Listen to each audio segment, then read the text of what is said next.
David Anderson and I are back to talk National Signing Day, Rutgers football, announcing on Wednesday the 2025 recruiting class 26 signees currently ranked on the 24/7 Sports Composite rankings as 31st nationally, 10th in the Big Ten. They were right around that mark for all the recruiting services overall. Let's start, David, with the context of how this class ranks within the Big Ten and how Rutgers' recruiting health is right now with their competition in this 18-team league right now. Yeah, so if we look at, since Rutgers has had Schiano back, this is the first time that I think that their top 10 or basically ninth in 247, Rivals, ESPN, and On3, even though they're ninth in all of them, they end up being 10th in the composite just because some teams are above them or behind them, like Maryland, for example, in one instance, right? And then if you look back at the Schiano tenure, that 2022 class finished ninth out of a 14-team Big Ten, and they've got Washington, Oregon, and USC ahead of them in this group. So technically, if you look at the Big Ten prior to the Pac-12 additions, this is seventh or as high as sixth, which is very, very good when you look at it from that standpoint. One key takeaway, as we talk about a lot, is remember, yes, some of these guys have been getting recruited since middle school, but the heat of their recruiting period took place after last season. So Rutgers 7-6 year last year. Most of the guys were committed between last year and the beginning of this season. And so usually when you look at a recruiting class, it's based on how good you were the year before, and then commitments happen on how good you were the year before, and then decommits happen if you don't have as good a year this year. That in general, that's usually how it works. So again, to reminder for people who are not as close to this, yesterday, Wednesday, December 4th, was the first day that someone can actually sign and fax a national letter of intent to commit to a school. So this is the beginning of the early signing period. It goes until Friday. And then at that point, you cannot sign as a high school player. You can still sign if you're, I believe, a JUCO or in some other circumstances. Transfer portal opens next week. So there's going to be other roster movement, but this is for high school commits. They have a 3-day period now in December. And if they don't sign now, then they've got to wait until February. So that's really what we're talking about now. But the way it works now, the majority of these classes happen yesterday on Wednesday, December 4th. Most classes across the country are 90+% what they will be when teams enter summer training camp next year. So in the context of the Big Ten, again, Rutgers as low as 10th overall, but compared to where they have been, this is the best in the Schiano 2.0 era, and right where I would say they need to be to continue to move the needle forward. Last comment I'll just make, when you talk about the national rankings, they did finish in the top 25 in ESPN's rankings, and that's fine. But when you look at overall talent, and we've covered this in a previous podcast last year, the gap between the top 10 and then basically 11 through 50 is a bigger gap between 1 and 10 than there is between 11 and 50. And now with the 12-team playoff format, you really just want to be in the mix. And so top 25 gets you good enough. If you do that every year, you're going to be in this bigger grouping of teams. So really, this is a good finish. It would be nice if they're consensus top 25, but in the grand scheme of things, the difference between being number 20 and number 40 isn't really that much. If you're number 10, sure. But I think Rutgers had a nice class here, and definitely with the talent that they have, that this is what they needed. Yeah, great points. I think with recruiting, it's really twofold. It's perception does matter, but obviously what this group can potentially do on the field obviously is more important. But from a perception standpoint, be at that number 30 mark, I think is really important for Schiano finishing year 5 after last season. Now this season, back-to-back bowl seasons with the first winning season in 10 years. You need this type of response recruiting-wise to continue to move things forward. Also of note, the individual player grade average of 87.79 is the highest that has ever been recorded by 24/7 Sports. higher than that 2012 class, right when Shiano left, previously considered the highest rated class. That was at 87.60. So, there's ways to look at this in terms of how rankings go with how many commits are in the class for overall grade. But I always like to look at that individual player grade average, 87.79. Very high for Rutgers. Obviously, very good sign there. Four-star recruits overall per the 24/7 composite rankings for Rutgers based on this class. It was as high as 6 or 7 with the regular rankings. But again, I like to count the composite and just mentioning them real quickly before we kind of get into different points we want to takeaway is you're talking about Tariq Hare, the safety from DC. He is the highest ranked. He's 290th nationally. You have DJ McClary, who they flipped from Penn State, the Jersey City linebacker. He's 313 nationally, 35th at his position, 4-star. Michael Thomas, the receiver from Toms River. He is 321st. And then you have Kamar Archie, the linebacker from Hun. He's 371st. So with that, setting that stage, there's a lot of high 3-stars, of course. David, just kind of your overall thoughts or takeaways on this class. Yeah, so one other thing just in terms of context. If you talk about if Rutgers was in the ACC, they would be 4th or at worst 5th.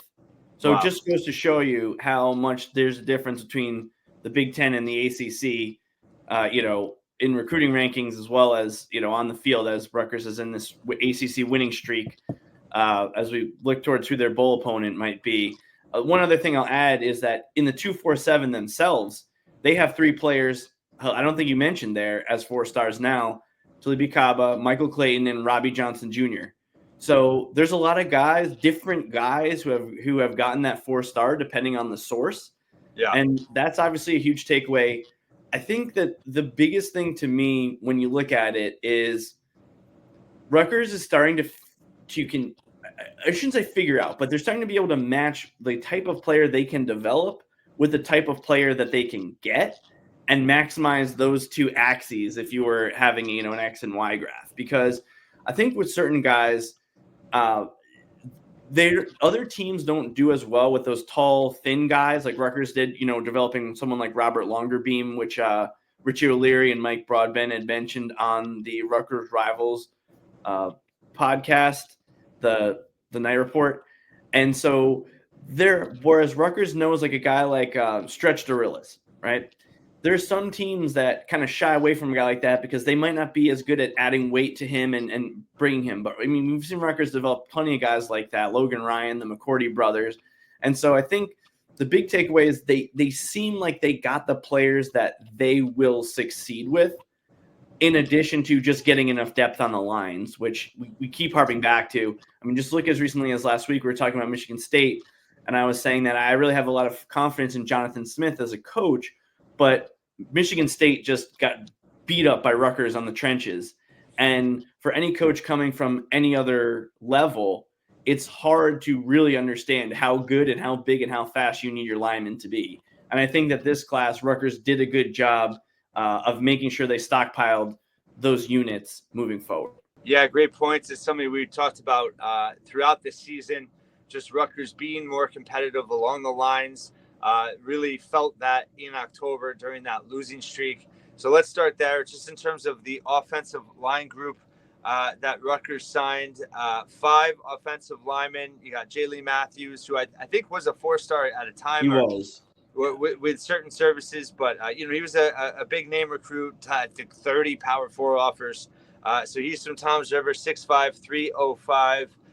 Then you have Nikki Wynn from Michigan, who was kind of unrated there for a while, but ended up really high in the rankings, 533rd nationally, top 40 among interior linemen. 6'5", 277. I think that's another thing with this line group is the size they're coming in with. It's just different from years past. Jaden Elijah from Matawan, 6'7", 265, 3-star out of New Jersey.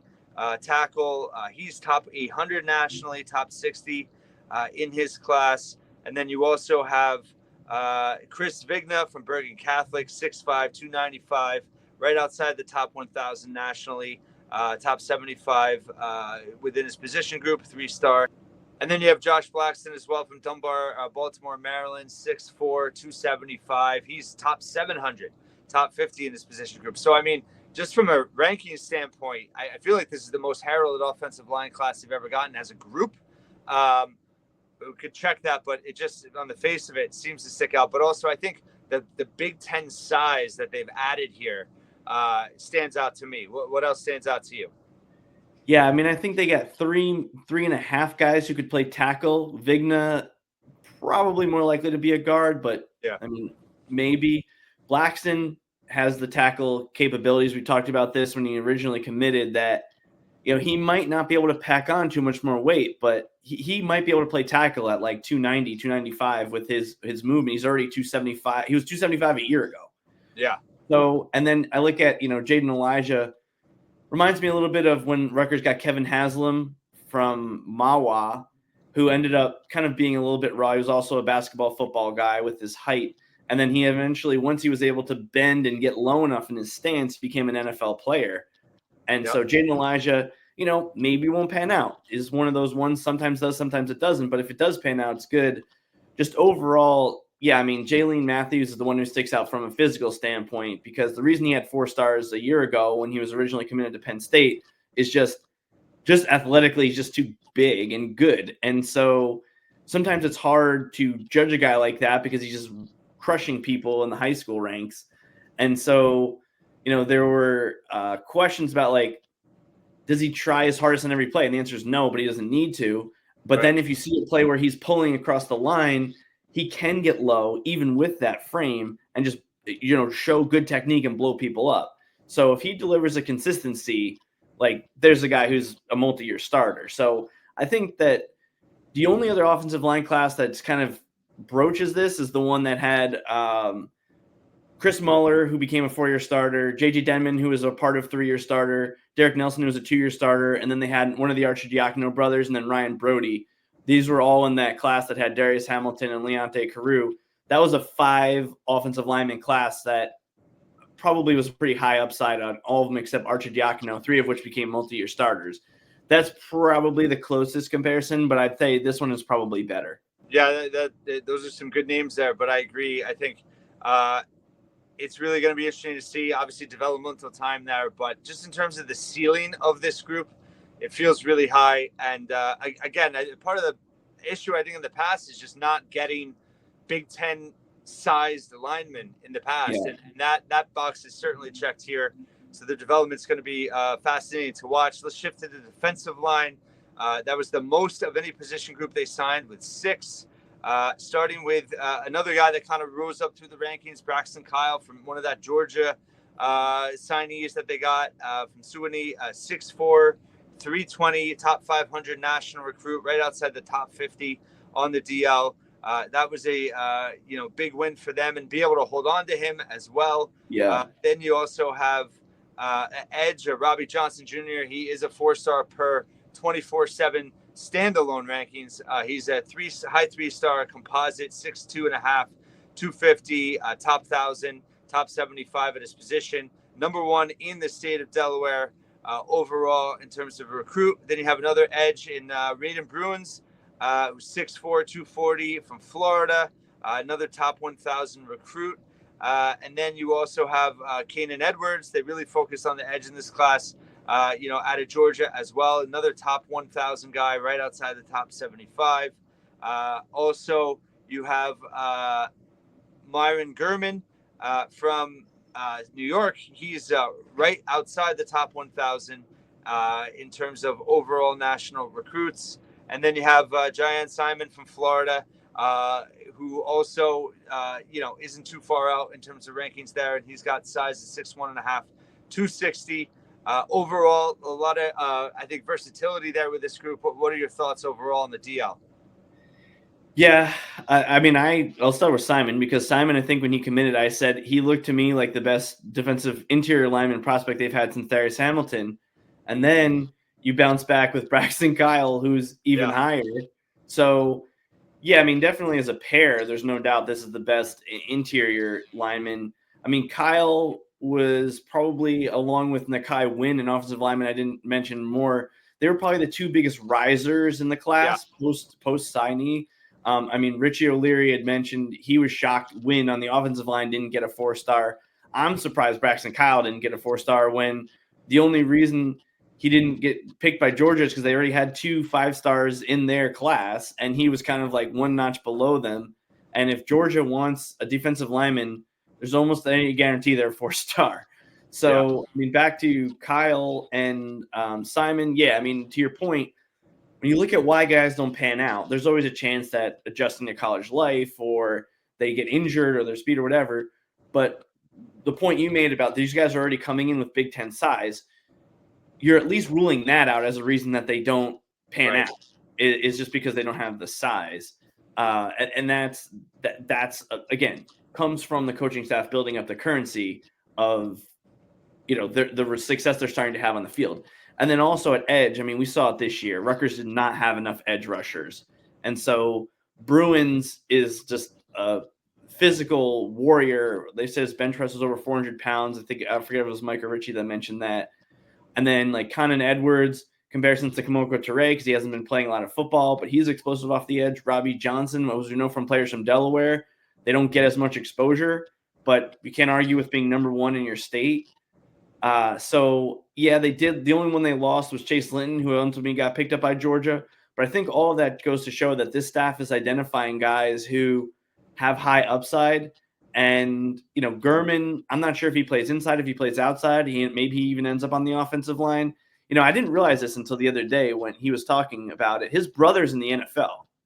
So even though he missed the entire season, you kind of feel like maybe the bloodline there is good enough that he'll be able to bounce back from that injury.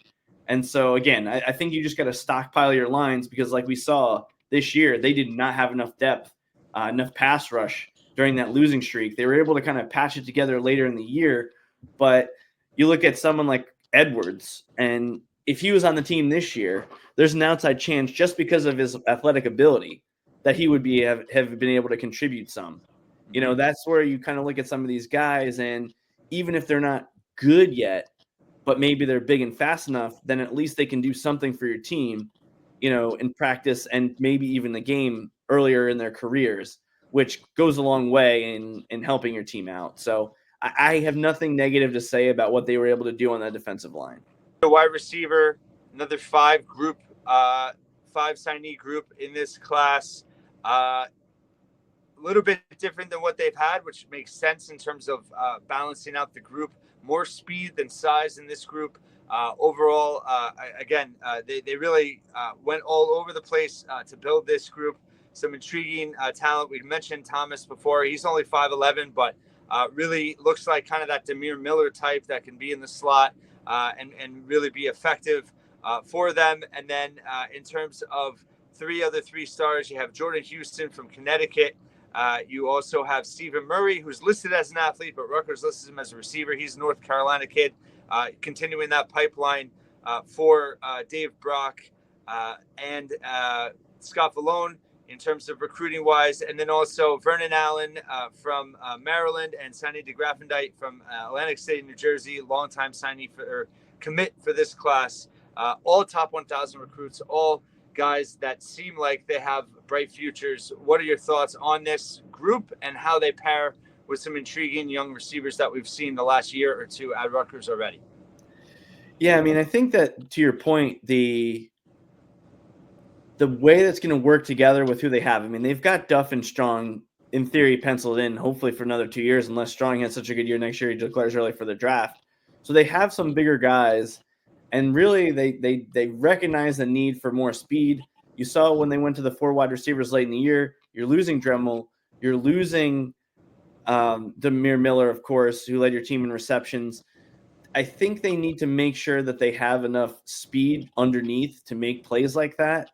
I think you also saw that and this isn't a knock on Demir Miller, but you see that if there's a position like if he could make those plays that he made and had a little bit more ability to get yards after the catch, just a little bit more, there were yards to be had out there. I mean, you saw it in the USC game But other than that, I don't think he necessarily kind of maxed out some of those available yards. So I don't know if that's DeGraffenwright, Ice Cup. I don't know if that's Allen. I don't know if that's Houston. Houston, obviously, Richie was very high on, or Michael Thomas. I mean, I mentioned with Michael Thomas's commitment when he first verbally committed, he's not the guy that necessarily raises your floor as a team. Like, he's not the guy that's going to be the difference if you're playing a like-minded team, but a guy who, to pull an upset, you need those guys, like when Purdue had Rondell Moore to defeat Ohio State. Can Michael Thomas be one of those guys? Maybe. And that's where, I think Stephen Murray, not sure if he's going to end up on offense or defense, but I think the class that Rutgers had when they got Bo Melton, Shameen Jones, Eddie Lewis, and those guys that ultimately came in for Drew Maringer, they were all kind of the same size almost. They're all between 5'10" and 6 feet, kind of more of like possession receivers. Melton obviously became an NFL player. Eddie Lewis, after transferring, had a nice career. But this gives you a little bit more diversity in the room, but also with a focus on trying to get yards after the catch, which is really what this offense – the next step for this offense is getting more yards after the catch. So I'm looking forward to it. And I think that they kind of hedge their bet that if, for example, Ben Black doesn't develop as a slot guy, they might have one of these freshmen that can step in if, some of the older guys, whether it be Black or some of the older guys we hadn't seen that much of this year, don't develop in those roles to fill the Miller and departures of Miller and Dremel, which, I mean, obviously that's a huge hole in the offense that needs to be filled.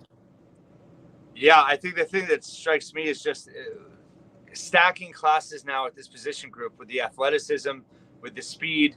Obviously, Dave Brock making a big influence as a recruiter and developing these guys. But Rutgers is all of a sudden, I mean, wide receiver was just so ineffective for so many years after Carew left. And now you're seeing a real swing back to having playmakers in the pass game. It's really exciting, I think, from, even a year ago, we were like, this is not an offense that recruits are going to want to come to play in. And now I think they've blown that narrative away, and this class can only help further that narrative in the positive, and really sticks out, I think, in terms of this class and just in terms of how this group is, because the other thing too, I think smartly, is you're adding guys that can potentially make an impact right away. We've seen, 3 last year or this past season, obviously Strong in his second year, but made an impact as a freshman, and then Black and Duff. That's a position that is pretty pricey in the transfer portal in terms of wide receivers, finding impact guys. So if you're going to focus on a position group to really develop, wide receiver makes all the sense in doing that. And their ability, and you've seen them go outside of New Jersey to build this group. And I think that makes a lot of sense too. So intriguing group there. Let's shift to the defense. 3 signees, both at linebacker and defensive line. Also, some of their highest rated recruits come from these position groups. Just in terms of linebacker, DJ McClary, the number 2 rated player in this class per the 24/7 composite rankings. Kamar Archie, number 4, both New Jersey guys.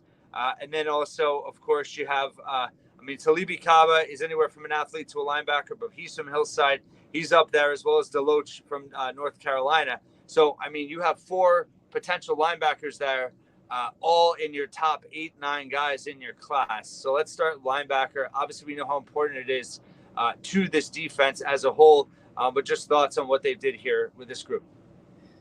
Yeah, I think that it's a lot of linebackers for a class when you really only play 2 on the field. Yeah. But what I saw from this group is, you really have 2 guys who you say could just be pure linebacker, just beasts, in McClary and Archie. Yeah. Right? You have that. But then you also have Kaba, who's coming off an injury, and Deloach, who are more, and perhaps Murray, if he ends up on this side of the ball, maybe, depending on how big he gets, that could be primarily cover linebackers. We saw what really hurt them this year was their inability in coverage. And part of that comes with his experience. We saw Jabome, as much as he might have struggled in coverage a little bit this year, he was way worse a year ago, and he progressed in that area. So part of it comes with experience, but kind of the theme we just keep going back to this season, especially during the losing streak, is the pipeline. And when we talk about that you have a pipeline and that you have depth, what that means, like for Georgia, is that they have 4 or 5 guys that are all 4 or 5-star recruits.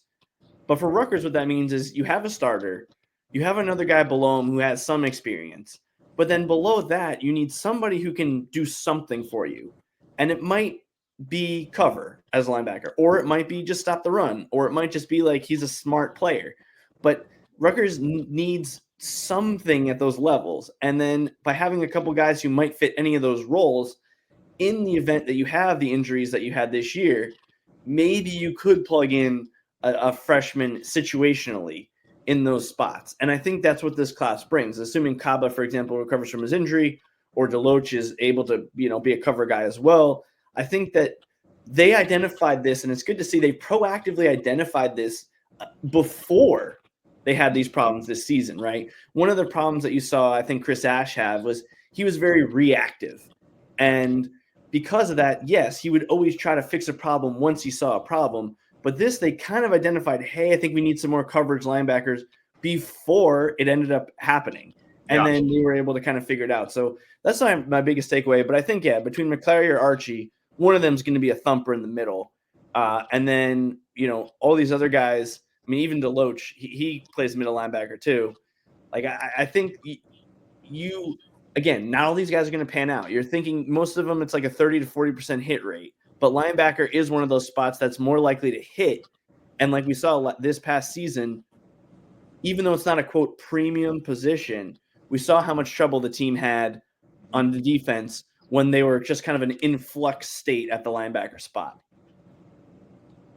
Yeah, absolutely. And I think, getting high-end talent at that position for Rutgers is really important in how they construct the defense. And like you said, just typically play 2 linebackers. And in terms of the secondary, they added 3 high-level players in Tariq Harris, safety, and then obviously Michael Clayton from Georgia, the cornerback, and then Rennick Durilis from Don Bosco, smaller cover guy, 5'11". But 3 guys that I think, are certainly intriguing talent-wise, speed-wise. Just thoughts on the 3 of them. I think there's a lot of pressure on these guys. And I think that's because Rutgers is losing so much in the defensive backfield from this past season. You don't really know who that's in that room is going to step up more. Zylan Williams, Sage Claugus, Kevin Levy, we saw getting snaps late in the year. But other than Kaj Sanders, nobody gave you on the entire defensive backfield, and no underclassman gave you any other signs to feel like really good that this guy is going to be a starter next year. Maybe Bo Masco would be the next up. Salam improved over the course of the season, but there's going to be reps available for some of these guys. And at corner, if you can't hold up, if you're not physically good enough, then it doesn't matter how like smart of a player you are if you're just not fast enough. And so that's where I think there's pressure on Durilis and Clayton to one of them probably going to have to be in the 2 deep next year by the end of the season. And that's a lot of pressure because you don't want to have to play guys early, but it's kind of an unfortunate position that they're in. They did have 2 decommits at corner in Keenan and Singleton for various reasons. But the point is when you only have 2 corners committed, and nowadays when you play so many 3-corner sets, that means your 2 deep is 6 guys. You need at least 1 or 2 from each class to come through. Now, Rutgers has had some success in the transfer portal at corner, but that is going to become increasingly a higher priced position. So I like both of them. And then Hayer as safety, I mean, I mentioned this when he was committed, and we talked about this in the past summer. If there's one guy you said had to play this next season, and I thought he would do a decent job, it's him. Just like we saw Sanders as a freshman. If they really need help at safety and he has to play, he's the most likely guy from this class based on position, based on what he brings to the table, that can do it. So I really obviously like his commitment. I think he can play any of the 3 safety spots. And, I think that safety's in a little bit of flux, but we've seen Schiano, turn a porous defensive backfield into one where he had Courtney Green and Ron Geralt, 2 not very high recruits, play as freshmen and then completely stabilize that position for 4 years. So this is something Schiano has done in the past with true freshmen if they are forced into action. But I just think that the size and speed is there in this defensive backfield, even if it's a smaller group. And there's also a chance that Murray or Kaba, if fast enough, could play safety, especially like that box safety role. So I think there's a little bit of flexibility here. But if there's one thing about this class that's a little bit concerning, it might just be that it would have been nice to get more defensive backs. Yeah, but to your previous point about intentionality, I think, knowing that safeties, there's a lot of turnover for next year, getting that high, you're arguably your highest rated recruit at that safety position, is obviously makes a lot of sense. And we should mention, as Shiano did, Eric Josephs, the director of player personnel, who kind of heads up the recruiting. They just seem very organized, and they seem very prepared, and even better than in years past in terms of having backup plans. And I think, to their credit, they weathered the storm through October. They had a little bit of drop off there. There was a little bit of flipping on signing day. And want to ask you about the running back situation with Terrell Mitchell. But overall, I think, they addressed some needs that they needed to with guys that, if they do play right away, it makes sense based on their talent, their potential, and the need of the team. So that, at least, it sounds obvious, but that's not always the case where you see with other teams. So I think that's important as this transition year comes up. Before we get to that point, want to just ask your thoughts on Terrell Mitchell, the flip from Wake Forest, replacing John Forster, who ultimately ends up in Illinois. Mitchell, on paper and just from what you hear from scouts, kind of had the better senior year, than Forster did. Shiano didn't directly say that, but he did say how much they focus on the senior seasons and was really high on Mitchell throughout this past fall. Just your thoughts on picking him up for this class. Yeah, I mean, obviously, it's always been a interesting relationship with St. Joe's Montvale in terms of the guys. Rutgers has gotten some. Obviously, we talked about McCourties and Dralt, I already mentioned on this podcast. Then, whereas, you get Matt Alimo comes back, like there's always been a little bit of flux with those guys. But at the end of the day, I think it's very important. Again, I don't have any insider information on this. I would refer to Brian Doan and then Richie O'Leary and Mike Broadbent for any of that stuff. But at the end of the day, you have to always have a couple spots in your class for guys who performed well as seniors, because that is an area of inefficiency in the recruiting process with so many guys committed early. So when there's a guy in your backyard in Somerville, and let's say it ultimately came down to those two running backs you mentioned, hypothetically, they're both in New Jersey. Rutgers has a view of both players. They are there. Whereas any team coming from out of state, I mean, obviously Penn State is fairly close. Boston College does a good job with this, but your Michigans, your Ohio States, your Georgias, who occasionally get guys like Noshawn Moreno came out of New Jersey, if I'm remembering right. Like, they're not going to see how this guy developed from junior year camp circuit to senior year. And that's where Rutgers, they have to just trust their eyes, and it's always good to have a couple spots for guys who perform well as a senior to enter into your team. And some of those guys, they might even sign after this that we haven't even seen yet. And then this year, I felt like it was extra important because of how many players missed season or most of the year due to injury, because that is a little bit of a risk in this class as well. I think there was 5 guys that missed virtually the entire year with an injury. And so you kind of have to hedge your bet on that a little bit and say, hey, we got to make sure we got guys who are, ascending players rather than might be an injury risk. In terms of Mitchell's film, like, I only saw it for the first time yesterday. And yeah, I mean, I like what he brings. I'm not sure exactly on the size, because if you're small, like if you're only 5'9", you have to either be a tank like Ray Rice, or you have to be really shifty like Jashawn Benjamin. And so, but again, like, you got to trust that the staff in state knows what they're doing. Yeah, great points about the in-state recruiting. And just to mention that, one thing I think Rutgers checked the box for this class: 3 of the top 10 recruits in New Jersey per the composite rankings signed with Rutgers, 5 of the top 20, and all 10 recruits that they signed from New Jersey in the top 32. Just in terms of like a blueprint, obviously Shiano talked about once again that New Jersey always is, their priority, but they have really done a good job of going outside of the area and recruiting on a national basis. But they check the box of, getting impact players from the state. that kind of layout, 3 in the top 10, 5 in the top 20, 10 in the top 32, that seems about right in terms of what you want to see year after year for them. Obviously, you'd like to see them a little bit more success in that top 5. But I think from where they've been to where they are now, this is about as high a level they've recruited in New Jersey since Giano's ever been at Rutgers. Let me add a point to that. When you look at, I think it was, I'm not sure if it was the composite or just 247 in general, all the guys in New Jersey that were higher than their top rated recruit in New Jersey, every one of those guys is going to a program that will be in the college football playoff. Mm-hmm.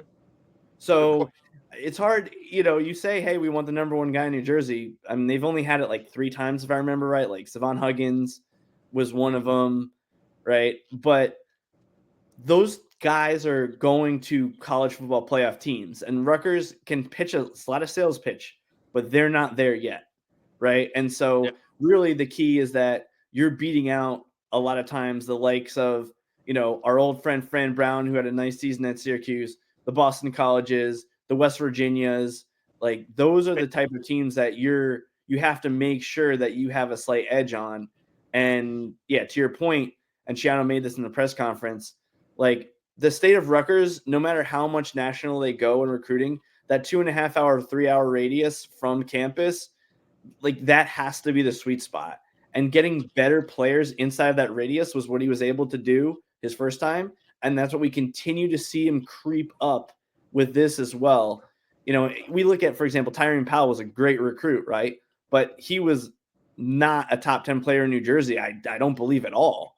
And so you see what they were able to do with a guy like that. And then you say, okay, well, if they can start getting top 10 New Jersey guys again, like they did, the Kenny Britts of the world, Logan Ryans of the world, like what happens next? So definitely want to echo your point there that, they continue to make progress in the state and guys saying, hey, I can stay at Rutgers and go to the NFL and be on a good team in a power conference. Right. So let's just touch on 2 more before we move on to our last point about development. But in terms of quarterback, Sean Ashenfelder, he committed a long time ago, over a year ago, held with them. Shiano kind of echoed what you've read from scouting services, is that he continued to get better from his junior year to senior year. Not the flashiest quarterback on tape, but kind of, fits the mold in terms of someone you could see develop into a Cali McManus type. Just in terms of his ability to make certain throws from Florida. What are your thoughts on Ashenfelder? Yeah, I think we talked about this a little bit over the summer, which was, again, well after his initial commitment. Is his junior year and even before that, he was kind of just running out of the pocket and playing backyard football. So what I saw from him, in addition to the statistical improvement that, Richie O'Leary mentioned and that you just talked about, he was able to drop back, make a read, make a throw. And that's one of the things that we like about Ethan Kaliakmanis. He can run outside the pocket, but just because Ashenfelder is not overly tall, the fact that he can stay in the pocket and make throws, I mean, we underappreciate that from when they had Chase Dodd. Dodd was not very tall. Even Gary Nova wasn't that tall. But The key is that, yes, they could get outside the pocket, but if you can only get outside the pocket, like we saw Rutgers, they bottled up the quarterbacks for Minnesota and Illinois for a half by like keeping them inside, and Maryland. So, and then even Michigan State. So this whole last stretch, that if you don't let the quarterback outside the pocket, they have to be able to just make reads and throws from there. And I do think Ashenfelder has improved in that area. The other thing is that it has proven historically true that having a quarterback early in the cycle does help keep your group together. And sometimes you might be willing to take a guy who, you feel good about, rather than rolling the dice for, a 5-star guy earlier in the cycle, in the hopes that will help keep your class together. And to their credit, they did keep this together. So it's hard to argue with that. But as a player, I think Ashenfelder, he's not your 6'5", he's not your Tom Savage 6'4" cannon of an arm type of thing. But looks like he'll be able to drop back and make passes. And Kirk Shiraka, when he's got a good offense in place, he has had success with those type of guys like the Tanner Morgans, who may have not been as highly recruited. So, I mean, would you like to get a guy who's 6'5" with a cannon? Sure. But, we saw that didn't work out for Art Sikowski when he was here. And I think Ashenfelder brings a little of that moxie, multi-sport athlete. And so, hopefully he'll be on the banks for a few years and bring stability to, the quarterback room as some of these older guys start to age out. And obviously, I think Richie made this point. You had AJ Sarace in last year's class. So Right. you're not expecting you're going to get a caliber of that every single year at quarterback. And so I think, I was totally fine with Ashenfelder in this class. And I think that he will bring something.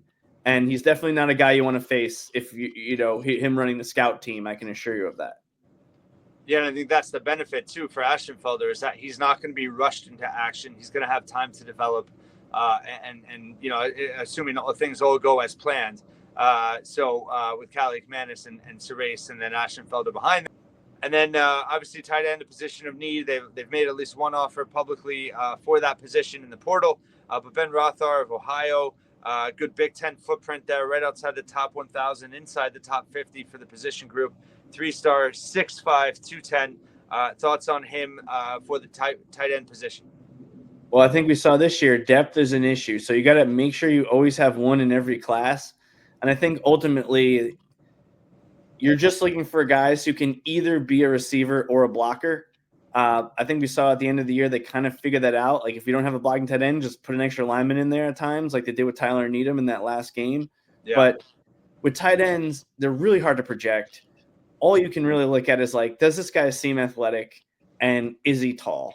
Because as much as we love Johnny Langan, he was just capped on his ability as a tight end because he just wasn't that big. Whereas you see some of these guys from Iowa, they don't play until their fourth or fifth year. And then all of a sudden the guy's an NFL prospect. And so do they have height? Do they seem athletic? And then of course, the third thing is even if you're the quote receiving tight end, do you have a willingness to put your nose in there and block? And I really think that that's what you're getting in this guy, like a possession type of receiver who is willing to block. And you just got to get as many of them on your team as possible because like we saw this year, Rutgers was down 4 of their 5 scholarship tight ends, and their 5th one was questionable on the injury report for that season finale. So you can never have, at this point, enough tight ends, even if you're running some forward wide receiver sets, because there's always goal line scenarios. There's always reasons that you're going to need tight ends on your roster. And so, yeah, like if a tight end is a lower recruit in terms of like on your board, in terms of the final ranking, that usually does not matter that much. I mean, very rarely is a tight end coming out of high school. And if he is that good as a tight end, then he's probably listed as a wide receiver like KJ Duff. So, Right. Great points there. So in closing, let's talk about development needs just for this program, specifically defense. I mean, offense, there's it's still kind of amazing to say, but there's real stability on the offensive side of the ball. Shiraka entering his 3rd year, with so many key returners expected back at this point. But defensively, we've touched on this all, for months now. So many players are going to need to be replaced, impact players next season, 2025. And obviously we haven't mentioned yet, but in terms of the news that came out on Wednesday with Joe Harris-Simiak accepting the head coaching position at UMass, now it becomes even more critical in terms of next semester, spring camp.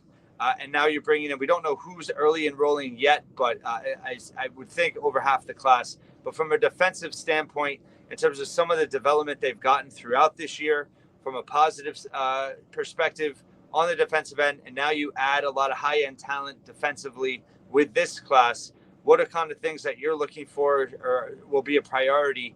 Obviously, not only just adding a defensive coordinator that can get the most out of that development, but just in terms of where this group matches up in your mind for the future. Yeah. So first, congratulations to my childhood friend, Joe Harris-Simiak, who took the position at UMass.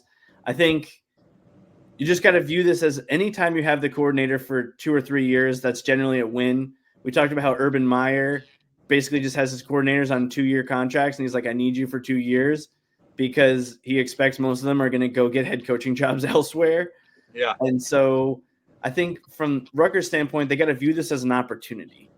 And that opportunity is that last year, I think Harris-Simiak, we can all admit now, was stretched too thin with his responsibility as a DC and with the linebackers, which again is not his natural position coaching. He was a defensive back in college and always coached DBs. And so ultimately Rutgers figured out and 2 weeks, if you want to say a little less than 2 weeks with their bye. But this is an opportunity to get either a linebackers coach or finesse your staff a little bit to make sure you have someone who's coaching linebackers as well as their DC in a different role. It doesn't seem like there's anyone on the staff now who they feel is going to jump into those shoes. Never rule it out. Obviously, I hope they interview everyone on the staff for that position. There's always a wild card like a Scott Vallone, who was a defensive tackle, which is not always a position you see become a coordinator, but he's done a great job as a offensive coach, a defensive coach, recruiter. And so there's always a possibility. He played for Rutgers. There's always a possibility. And again, I would assume they'll interview everyone who's on the staff now who's interested in the role. But if you bring in someone from the outside, there's an opportunity to bring in like a true linebacker, development coach. And, I think they'll probably opt for a younger guy because you don't usually want both your coordinators to be, older. Like Soraka is obviously an experienced seasoned veteran. I guess the positive is you didn't lose both coordinators, so you really just got to replace one. But Rutgers has to see this as an opportunity, and this is really a critical hire because, like you mentioned, the entire defensive backfield outside of Kyle Sanders and a little bit of Bo Masco is gone. The defensive tackles, like 3 of the top 4, if not all of them, are out of eligibility. I think Kashawn Griffin can be back, even though he's a senior. And then at linebacker, like you're losing Powell. Toure is coming back from injury. Obviously, you have development of Jabome.